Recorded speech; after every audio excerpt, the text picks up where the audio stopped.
Good evening and welcome to News at Night. I'm Mike McDonald. And I'm Colette Linden.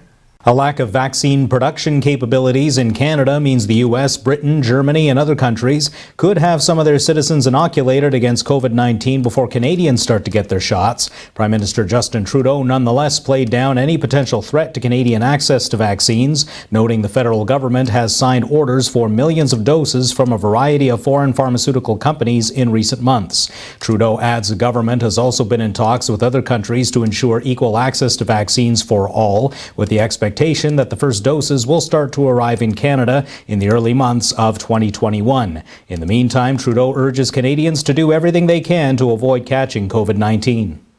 The American Thanksgiving is fast approaching, and according to national numbers, more than 1 million travelers have already been to the airport to get a jump on this year's Thanksgiving weekend. This week leading up to Thanksgiving is one of the busiest times of the year at airports all across the country, and that's true even during a pandemic.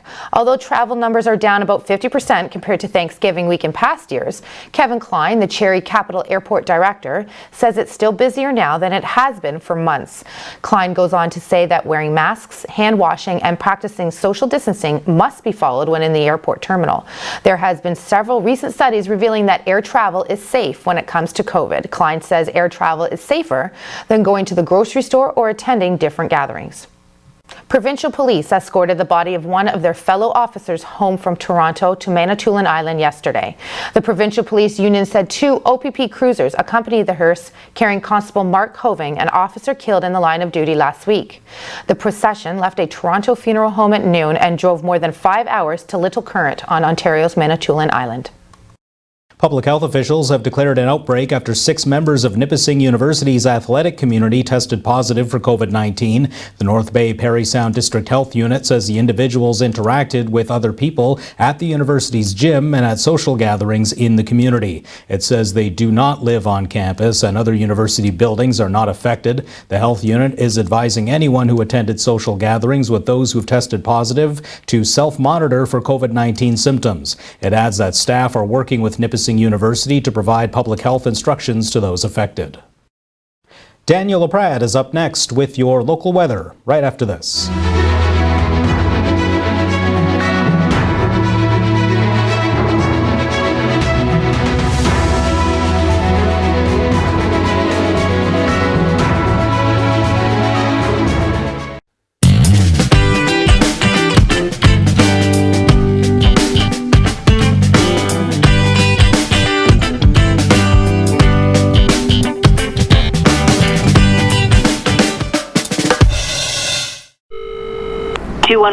How can I help you? Hi, I'm really worried about my sister.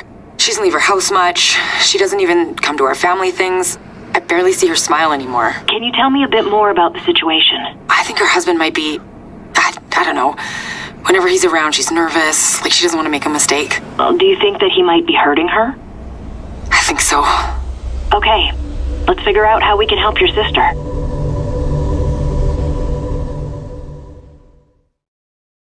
When it comes to peace of mind, think KC Security Services, a locally owned and operated security service, voted the best security company in Sault Ste. Marie. We specialize in mobile patrols and alarm responses. At KC Security, we also offer stationary guard services for commercial and residential properties, events, and more.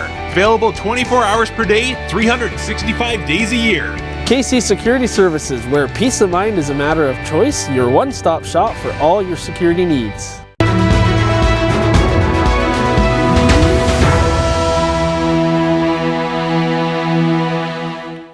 Good evening and welcome back on your Tuesday, November the 24th. It was a chilly morning. The temperatures warmed up slightly. We are going to see the snow move in for the evening, and into the overnight we'll see a bit of accumulation, but nothing too major before things do trend upwards. Once again, for the weekend, we're going to be above normal going into December, which is very nice. So let's take a look at the radar.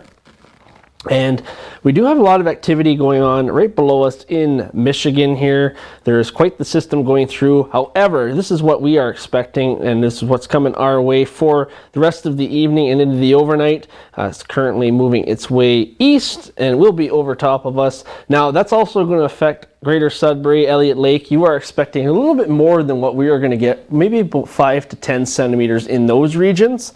So do keep that in mind. The highways might be a little bit snow covered if you are out driving, but we're not expecting anything in the sense of major winds, so it should be good for visibility wise. So let's get into what things look like. Yes, this is our camera view, which is brought to you by wirelesscom.ca. And the camera is looking down at a different view here, and we can see the traffic is moving along on Bay Street there. So great shot. Thank you very much to wirelesscom.ca. And yes, we're going to start to see snow very soon on the camera there. So do take caution when you are out driving tonight. Make sure that you are driving safe because those weather conditions can change on the fly. Okay, so let's get into your expected highs for today. Okay, so there we go. We're looking at 2 degrees for Thunder Bay, -3 in Wawa, -7 in Timmins, 2 here in Sault Ste. Marie, -4 in Elliott Lake, and -5 in Sudbury. Now you're going to see in the overnight lows, only places changing are Sault Ste. Marie and Thunder Bay. We're looking at -4 in Thunder Bay, 0 here in Sault Ste. Marie. Everybody else, your temperatures are forecasted to stay basically level on where they were for the daytime, so not much change in those areas. So what we're going to expect overnight is the periods of snow will end overnight. Then it'll become cloudy with a 60% of a chance of a flurry or freezing drizzle possibly. As mentioned, there'll be 2 to 4 centimeters of snow. The winds will lighten up as well from 20 kilometers southwest overnight. So we are looking at that happening. And then we are going to see on Wednesday 4 degrees, 40% chance of drizzle in the morning. And once again, there's a risk of freezing drizzle. Then we're going to get up to 4. So it's going to turn into wet snow and then maybe rain later on in the afternoon. And then we are going to see clouds overnight on Wednesday with a low of 0. Thursday and Friday are not looking too bad. We've got 6 degrees on Thursday with overcast, and that's going to go right through the night, 2 degrees, and then we'll see the sun peek out a little bit on Friday with 5 degrees once again, and you're going to see an overnight low of 0. This should start to melt some of that snow on the ground once again.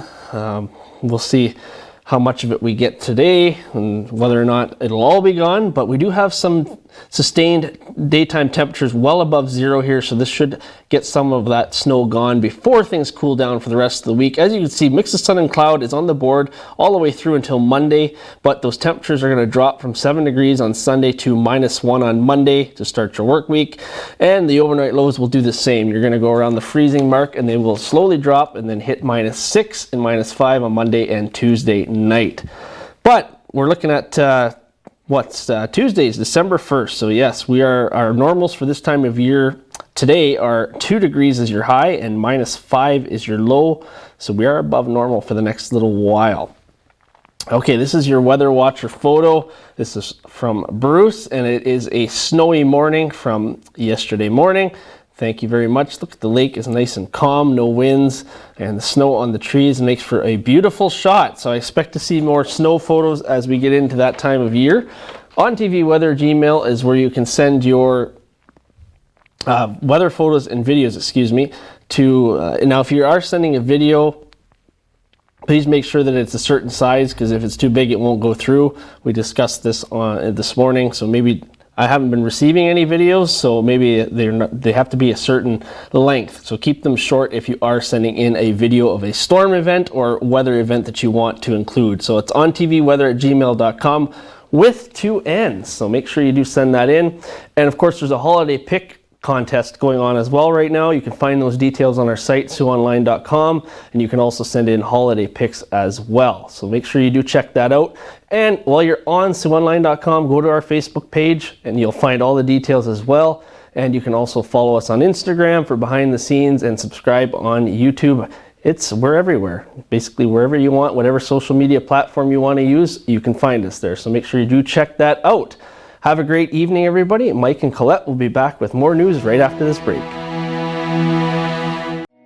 This past year, we've been celebrating our 65th anniversary, dating back to services originating in our community in 1954, which is quite some time ago. It's been a great opportunity this past year to recognize the pioneers, the stakeholders that worked tirelessly to create what we are today.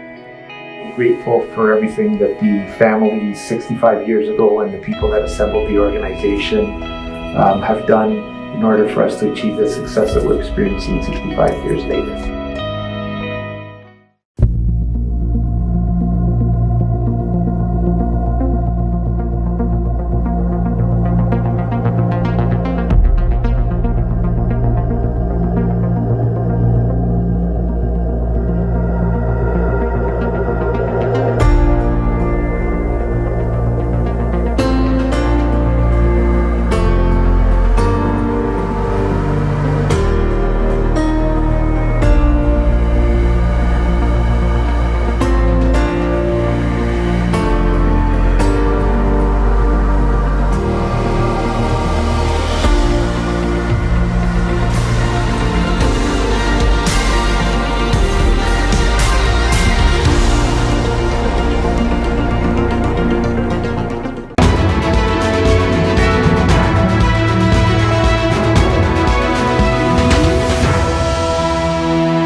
Every crew in the city responded to a call in the East End that was fully engulfed in flames.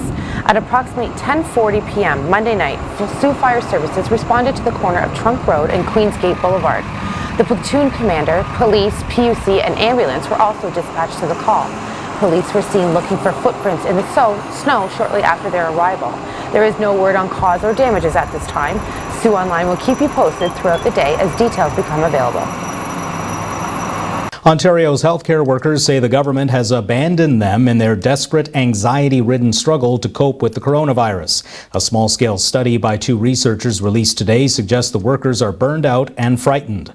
Those interviewed, being nurses, personal support workers, and others, say they still lack personal protective equipment despite the very real risks they face. To date, COVID-19 has sickened close to 9,000 frontline healthcare workers and killed 16. Still, some say they face reprisals for speaking out over working conditions in hospitals or long-term care homes. The researchers point out that many of the staff are women with no job security. A survey of university students, faculty, and academic librarians in Ontario suggests that the shift to online learning during the pandemic has negatively affected the quality of the educational experience. The poll was commissioned by the Ontario Confederation of University Faculty Associations. It reveals that 62% of student respondents and 76% of faculty and academic librarians surveyed believe online learning has had a negative impact on education quality. The survey also found that financial security, care demands, and work-life balance are significant stress points for both groups. A majority of students that responded to the survey said they're concerned about their financial security as a result of high tuition fees and fewer opportunities to earn income during the pandemic. The Group Health Centre's HIV and AIDS Resource Program, HARP, are excited to get underway with the second annual Redlock campaign. The goal of the Redlock campaign is to shift the conversation around what it's like living with or supporting someone living with HIV. The hope is to engage communities in Algoma with concepts that inspire empathy and convey optimism in a contrast to what people typically think when they hear about HIV or AIDS. The Redlock campaign encourages people to unlock love, hope, and acceptance, and uses the Redlocks as a symbol for people to unlock and break down preconceived judgments to support those living with HIV. The Redlock campaign runs for 2 weeks total, surrounding World AIDS Day on December the 1st. I'm Mike McDonald. And I'm Colette Linden. We'll have more news and weather coming up after this.